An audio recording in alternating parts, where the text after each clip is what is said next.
Our stories are brilliant. We are resilient. Our stories are brilliant. We are resilient.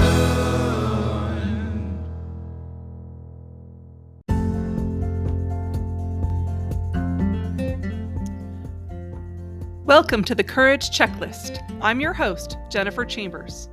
Courage. We all want it. What are the things in our lives that we need courage to tackle? How do you find the guts to get the glory? How do you do the things you've always really wanted to do or be? You make the list.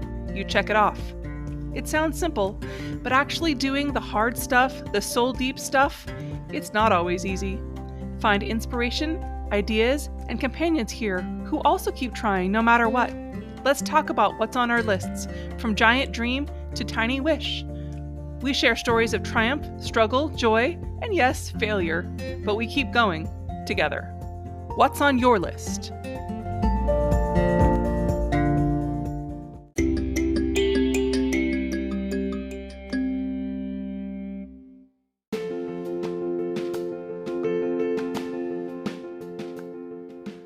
Today, I'm very excited to introduce an interview with Maya, the podcaster from the Fearlessly Divine podcast. I get to talk to her today about all the different ways she has shaped her life to reflect her values and what she really believes in, and the things that she wants to do. Thanks for joining us today.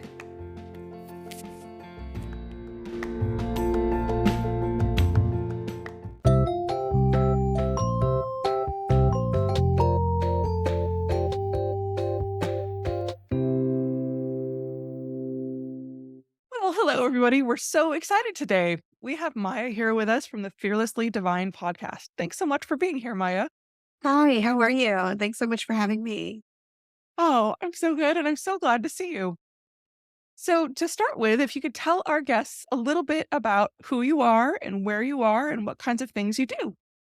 Yeah. Oh gosh, I do so much. Okay, well, who am I? Where am I? So I am Maya, and I've recently launched a podcast. I am based out of the Bay Area in California, and all the things I'm doing. So I'm a mom. That takes up a big chunk of my day. I have a 5-year-old and a 2.5-year-old. I last year, it's been more than a full year now, I quit my 9 to 5 job so that I could be more present with them. And it's been such a blessing. And it's also been really scary at times because there was financial security. And now it's kind of it's not as stable. It hasn't been, horrible, like I'm not homeless or anything like that. But there's just been moments where it's just like I haven't been in the same place I was. But I think I have to, weigh my values, and really living in my values means that I'm able to give my kids more time. What else am I doing? I think it was such a gift to leave the job that I was at, even though I didn't realize it at the time. And in the financial aspect, sometimes it feels tough.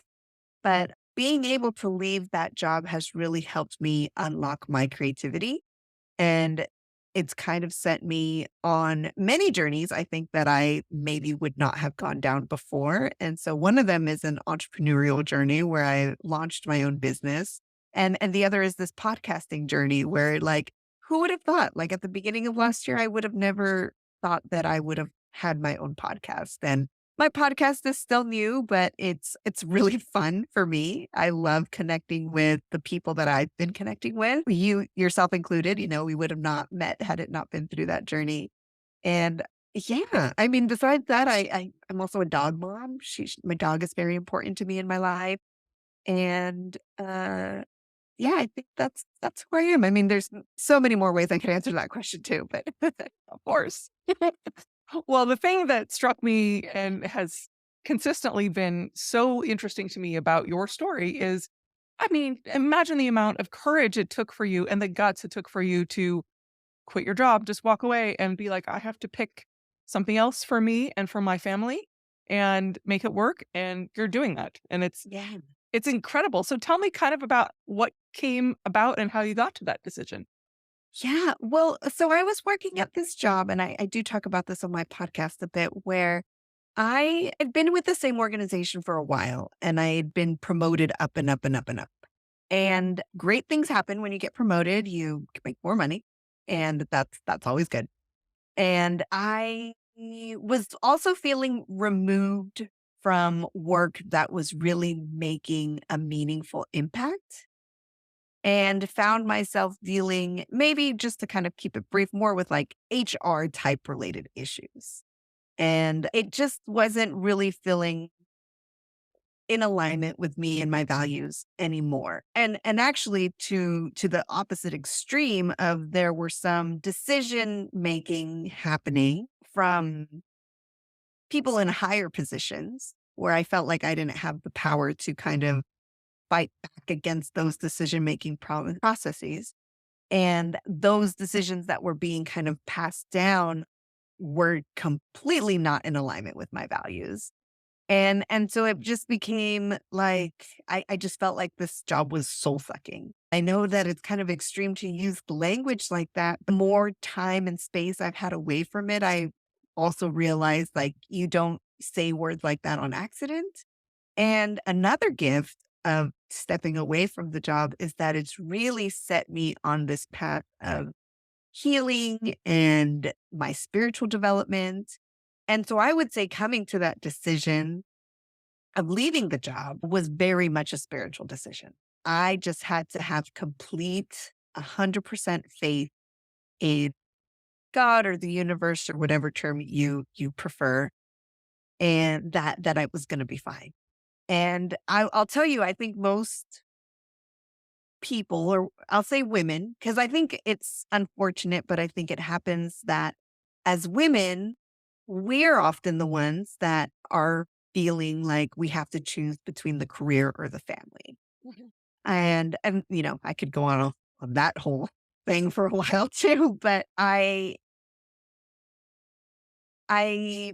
think, most women who would be based in that decision might come at it like in this more logical sort of way where you sit down with your partner and you maybe write down your finances and, think about what is possible, what is not possible.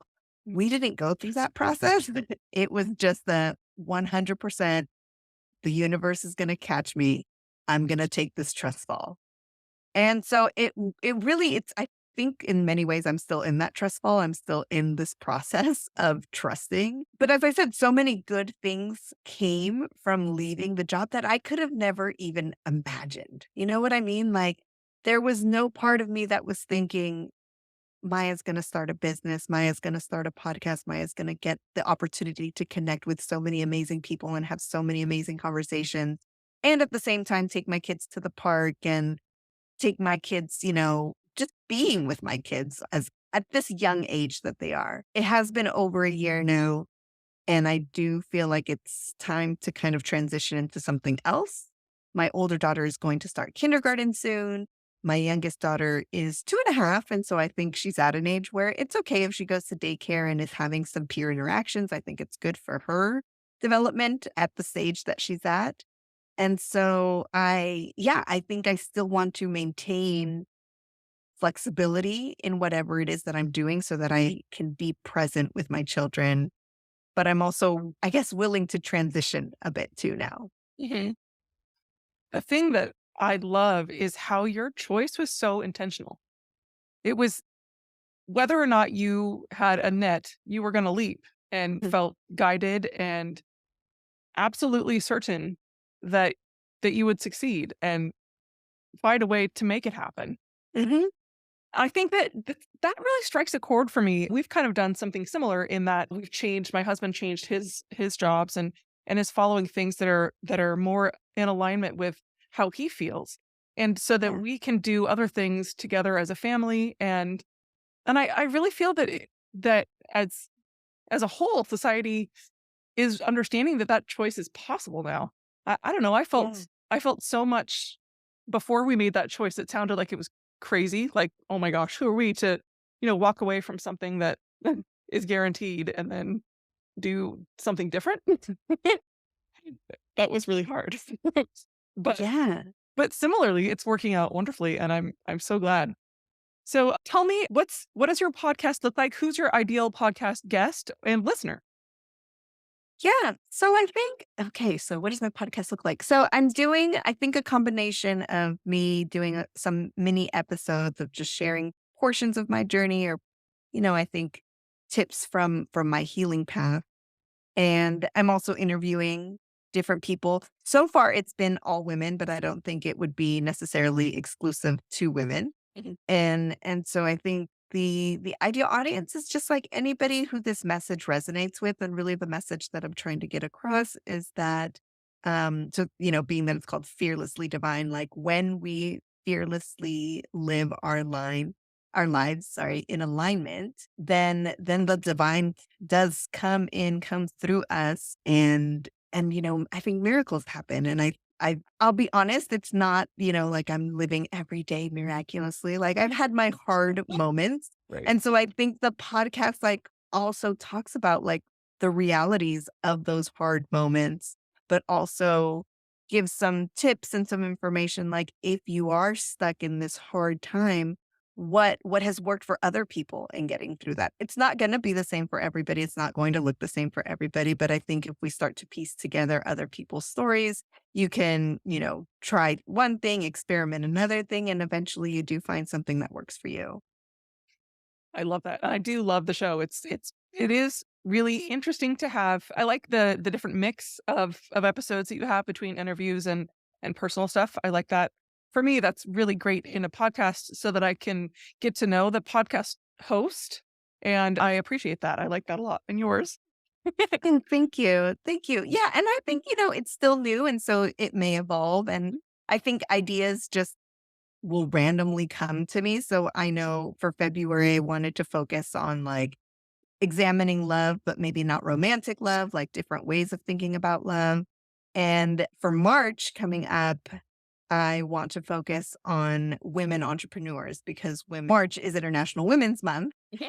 And so I just think it'd be great to highlight different women and their stories, their entrepreneurial journeys, which I have found that the entrepreneurial journey and the spiritual journey are very much aligned.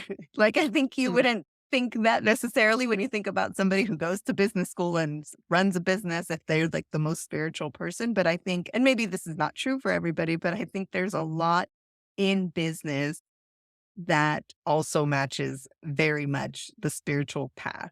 Well, you have to take the leap of faith, right? Yeah, You totally. have to do it. And I mean, if you're doing a business, it's like if I create it, will they come? I don't know. Yeah, exactly. That's something that has been a very difficult theme for a lot of people to talk about. Any kind of faith and any kind of spirituality in podcasting is becoming so much more available now. So I like that. I think that's really cool.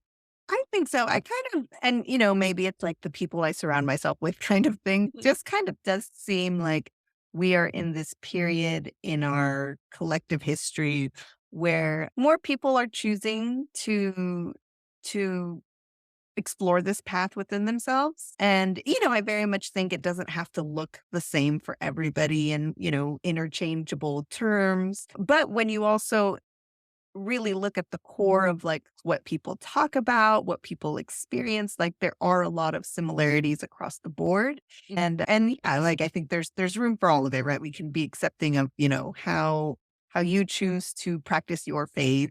Well, it's to me, the expression many rooms in the same house pretty much says it all. Yeah. And I like that. I like to be able to be open to that. It's an interesting concept. It really is. Yeah. So Yeah. tell me about your business. Yeah. So it's interesting. We're kind of talking about spirituality. So my business is in a nutshell, social justice for preschoolers.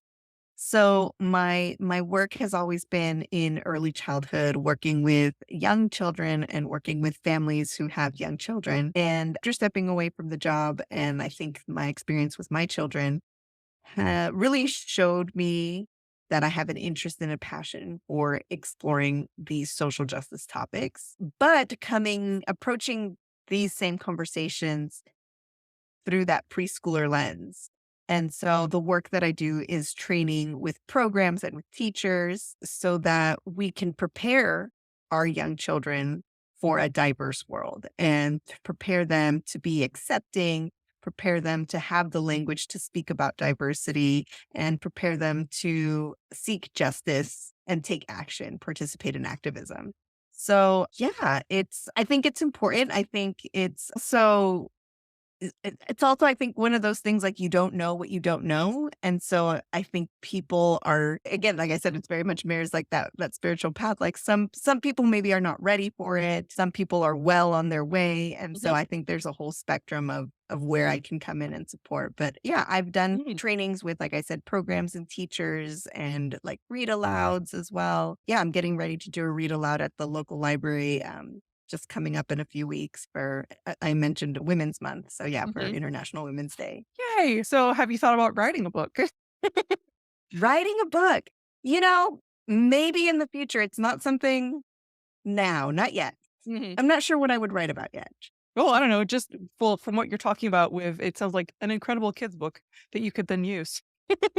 Yeah. I mean, yeah, I have I'm looking up at my desk here. I have like this whole like library collection of books that I've been collecting. And I love books. I think books are like such a great tool for teaching. I mean, they definitely are. And especially with young children and especially in these topics. I did this short presentation just last week of using books to have difficult conversations with young children. And so, race and racism could be one of those conversations, but it's also things like consent and bullying and the difficult stuff that are on the news. And what's really important to know about children is that even when you don't think they're listening, they are. And so if something happens in the news, even if it's not in your community, in your town, but you're watching it on the news or you're talking about it with the other adults in your space and your child is there, then they are aware and they might have questions or they might have fears as well. And so it's just really important to be able to have simple, direct, age appropriate conversations with our kids around these topics. One, specifically if they're bringing it to us, like with questions, but two, even if they're not asking, if it's in their environment, we don't want them to get misinformation from their peers. We don't want them to make something up, come to assumptions on their own that could be wrong.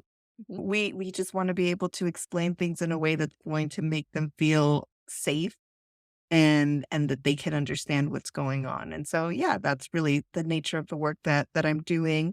And I mentioned working with like educators mostly, but I do want to also extend my work to work with parents directly and do like workshops. I'm thinking of doing like online workshops with parents. That would be so valuable. And especially if you present them with those tools that they could then use with their own children to help within their own lives. Yeah.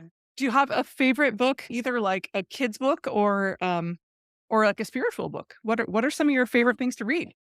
Gosh, so many. So yeah, I'm in the middle of a book right now. I love reading.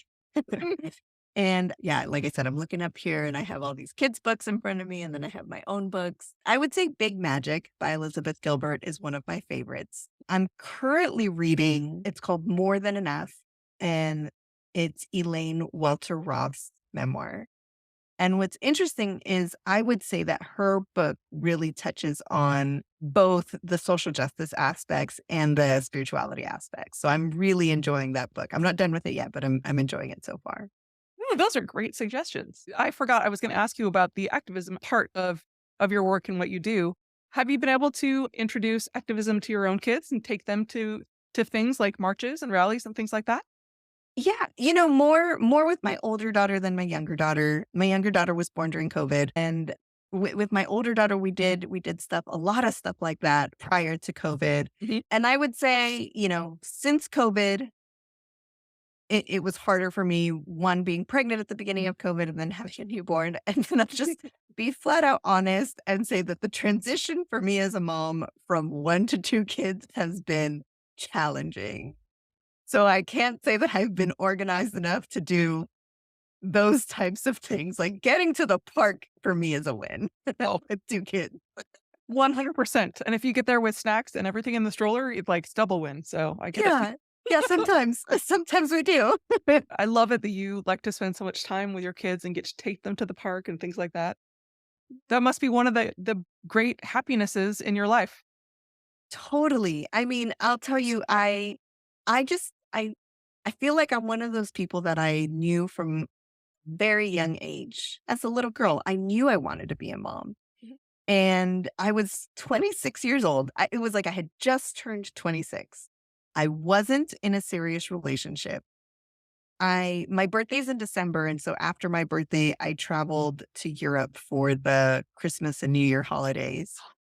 And I remember being in Europe, and I don't know what it like, maybe the fact that I was in Europe is not significant to the story, but it was just very present in my mind. It was just something inside me switched, and I was like, "I'm ready. I'm ready to be a mom. Like, let's do this right now." Except, like I said, I wasn't in any sort of relationship, so it was another few years before I actually became a mom, and I actually struggled in conceiving my first daughter, and that was so painful for me. And I know that people have different stories of and I was so grateful when I finally did get pregnant. It felt like a miracle. And my daughter's name actually is a Basque name that means miracle. And, it just seemed really fitting because, one, the challenges around even conceiving. And then when she was born, she came 5 weeks early. And then there was a whole other set of challenges that happened postpartum. And so she didn't have a name for like the first 3 days of her life. And it was just like, we were literally in survival mode, both her and I. And so it was like, there's other things to focus on right now than your name. But when we did get around to naming her, that was the name that we decided on because of the meaning. Oh, how meaningful. That's an incredible story. I hear from actually a lot of people who have had trouble with conceiving, and the courage it takes to keep trying is just breathtaking to me. Yeah. Just to keep at it. Yeah. So what kinds of other challenges in your life have been particularly meaningful for you?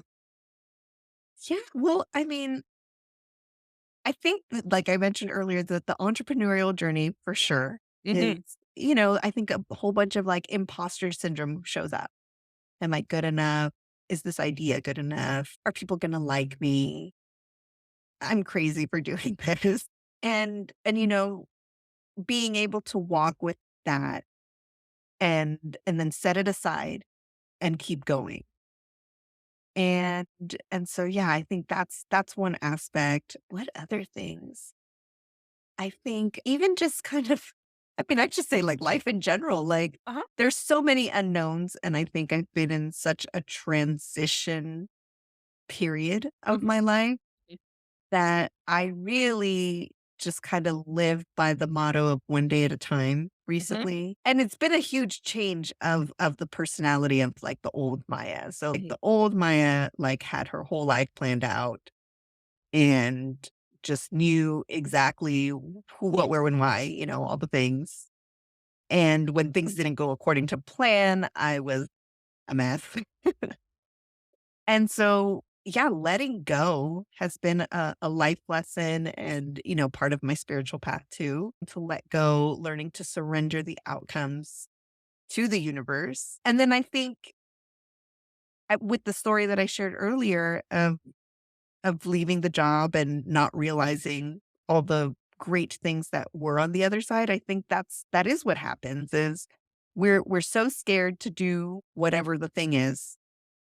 But once we do get that courage, then there's far greater benefits on the other side that we could have never even dreamed of. And so, yeah, I think I'm living in that right now. Yeah, I think let's check in like another 5 years or so because I think then I'll be able to really talk about this in more of a way where like I have that full hindsight. But right now, I'm on the journey, and I think as I'm sharing this, I think I just have to remind myself of enjoying the journey because I think that's challenging. I think Mhm. it would be Me too. challenging for most, but Me but too. I can just say for me, like it's challenging because I think so often we just want to get to the thing, get to the destination, the result, the outcome, like hurry up and this already. But yeah, I think, I'm in this transition phase where I was saying like the schooling of my kids is going to change soon. And so I'm glad I say, like, when I wake up in the mornings, and we haven't necessarily had a strict routine to stick to, that I cuddle with them in the morning in bed. Oftentimes they end up in my bed. Uh-huh. And so yeah, I've been really mindful of like enjoying those snuggles and sleeping in maybe a little later than I should. But in my head, I kind of tell myself like this isn't going to last forever. This is going to end. And like now, as I mentioned with the transitions, like now I'm starting to see that end point. So I'm really glad that I did enjoy it or am enjoying it. And like I said, there's probably other aspects that I should be enjoying right now and continuing to let go of whatever the end result is. I fully identify there because you can't recognize what it's like to have been in the zone when you're still in the zone. And there's so many things to parenting that make it challenging and wonderful and frustrating and amazing all at the same time. Totally. All at the same time. So to go back to your travel, I wrote that down for myself because I didn't want to let it. First of all, that you were able to travel over there to Europe for the holidays. That's on my list. That's on my checklist for sure. I've been to Europe several times, but I've never been there for the holidays. And especially, I want to go to the Christmas markets. What was your favorite time when you were over there? What did you do that was really fun? Oh my gosh, my story of being in Europe for Christmas is hilarious. So I was living in New York at the time, and being in New York, it felt a lot easier and quicker to get to Europe. Oh, yeah. And so I was living in New York, and a good friend of mine was living in Spain. And so I flew to Spain to see her. And I can't remember the date that I got there, but it was a few days before the holiday. And then she was staying in the south of Spain. We took a 4-hour bus to Madrid so that we could fly from Madrid to Coimbra in Portugal, where we had friends that we had met when we were studying abroad in Brazil years earlier. So then we get to Madrid, and my friend realizes as we're in the airport in Madrid that she forgot her passport. She's an American citizen. She needs a passport to travel. She did have a Spanish ID because she was living in Spain, but as you know, an American citizen, she can't travel with that as European citizens can. So it was this like moment of like, what are we going to do? We're here. Like our flight is there, but you can't get on it, but I can. And she just did one of these like, you go, Maya, you go. I got to go back. I'll get a flight in the next couple days or whatever it was. So I fly to Portugal alone. We have friends there. So the friends that we are meeting up with in Portugal are Portuguese. Like this is them spending Christmas with their family. And so I was like the one American in this like whole big family celebration. And what's funny, and so I mentioned that we had been studying abroad in Brazil. So I did know Portuguese. Brazilian Portuguese and Portugal Portuguese are different, but I could get by. And I speak Spanish, so I think that gives me like a little leg up too. Like I can mostly understand what sure. you're saying. Yeah, same base. And it was this like people like looking at me with like wide eyes, like, she's American. How on earth does she understand us? Like, how does she speak Portuguese? She's from America. Like this whole thing. But I think like that was one aspect of it. The other aspect was just it was a family celebration. Like I think somebody had just gotten engaged. They're all in the living room exchanging gifts. And it was just like this one like random person here. And I mean, they were very kind. They were very hospitable, like, course. you know, no complaints. But there's just like it's just like this bizarre story of my life. And, you know, Funny. I'm happy to share it. Oh, I love it. The other thing is in Portuguese cuisine, and especially for the holidays, it's so meat heavy, meats and fish. And I think by the end of, you know, the Christmas holiday, I remember being in like a mall and like, you know, those little like food courts. And I was just like, my stomach, all I wanted was a salad. I'm like, I need greens. I need greens, like too much meat, too much. I'm not a vegetarian or vegan or anything by any stretch of the imagination, but my body needed greens. That's wonderful. I was such a great time. And then my girlfriend eventually did make it, I think, like the day after Christmas. So I was just like a couple days of like awkwardness. Yeah, but I bet that's a really good thing that you remember every holiday. I always like to close by asking people what their latest moment of joy was and to kind of describe that a little bit. And then we'll let listeners know how to get a hold of you. So have you ever heard of people who do potty training with their kids and just like have them run around naked in the house? So we're in that right now. And on top of just my toddler running around naked, she likes to climb on my bed, and I'm gonna credit my sister. Thank you, sister, for teaching her this. They jump on the bed like 1, 2, and then off the bed. And so she was doing that on my bed today, and she's naked. And so I'm like, of course I have to take a little video, and she's 2.5. So she counts and she goes 1, 2, 4, and then she skips over 3. So it's so cute to me and so funny. And I think that was my most recent moment of joy. Oh, I love that. Oh, and that's something that you'll also like hold on to and remember when she gets big. Yeah, and tease her about. So how can listeners get a hold of you? You can listen to the Fearlessly Divine podcast on Spotify and Apple Podcasts. I think are like the two biggest, but I think I'm also on like Google and Amazon. I'm also on some other of the other platforms, but you can search for Fearlessly Divine.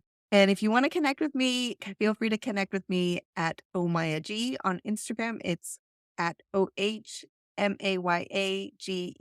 Yeah, and I think that's where I mostly hang out. If anybody is interested in anti-bias consulting work, I also do have a website. It's mayagutierrezconsulting.com. And as I mentioned, I don't have the parenting workshops up yet, but that is something that I do plan to work on. Oh, absolutely. I will make sure that I publicize that whenever you do. And I'll make sure that I have all of your ways to contact you will be in the bio on the website. Thank you so much for Yeah. coming today. This is awesome. I just love talking to you. Yes, thank you. It's been so nice to reconnect with you as well. I so appreciate the fact that you just keep going. That's my strategy too. You just have to act as if is what I always kind of Yeah, go by. that's a good one. That's a good one. And then hopefully, leap and the net will appear. That's kind of how it works. Yeah. Yeah. Oh, thank you. Yes, this has been awesome. Have a wonderful week and I'll talk to you soon. All right. Take care. Okay, bye. Bye.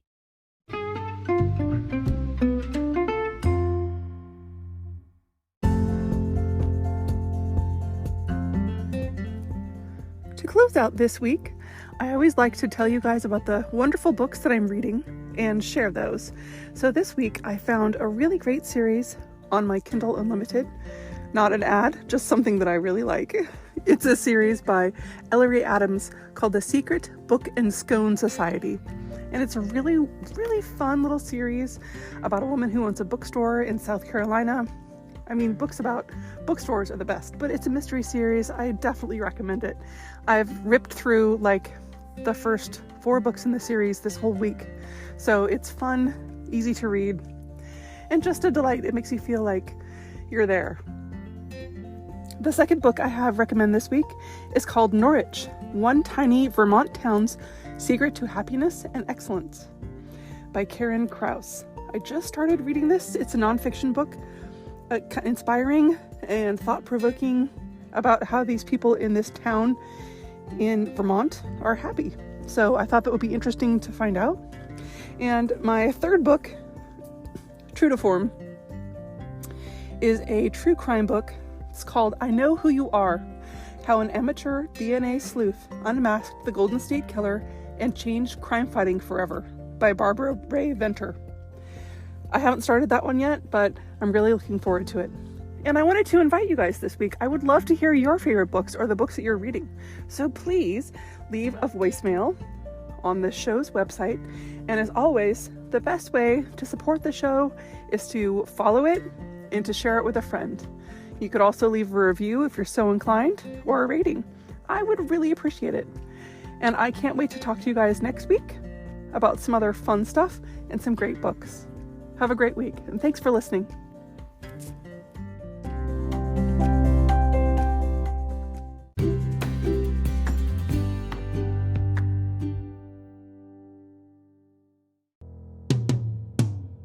Sometimes we have to start over. Sometimes we have to fight back. Sometimes it's all too